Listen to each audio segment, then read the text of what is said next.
Så er vi i gang med firmadysten.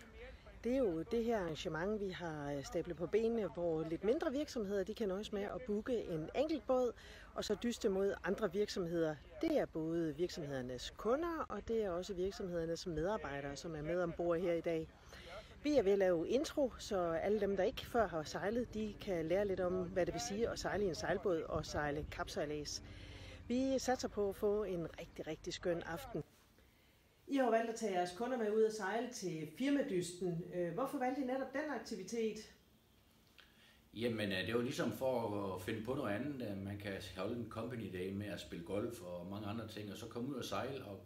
Og så det der med at komme ud og møde hinanden på nogle andre måder. Både sidde i en båd og komme lidt tættere på hinanden. Og det synes vi kunne være meget spændende. Vi har prøvet det tidligere, så det var gentaget en succes. Det blev virkelig en succes i år igen. Hvordan var det med kunderne? Hvad var deres oplevelse, da du inviterede dem ud at sejle? Hvordan var deres reaktion? Jamen, deres første reaktion var, at det lyder spændende, og jeg havde da en formodning om, nogen af jer havde prøvet det før, men der kan man se, hvor lidt man kender kunderne alligevel, når det kommer dertil. Jo. Så vi sad jo egentlig mange i den båd, jeg var i, som ikke havde prøvet det før, og det gjorde det bare endnu mere sjovt.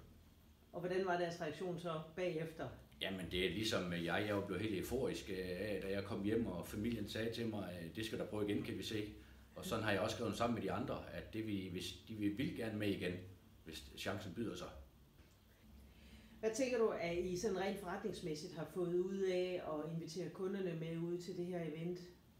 Jeg tænker helt klart, at de event her, de er med til at fastholde kunden. Man kommer tættere på hinanden. Det er sjovt, man kan sætte og sige, at man har været i den samme båd. Så er man allerede der på bølgelængde for at blive igen i sproget. Ja. Så det, jeg synes virkelig, det var meget givetigt at deltage i sådan et arrangement der, fordi man har fået et helt andet syn på folk.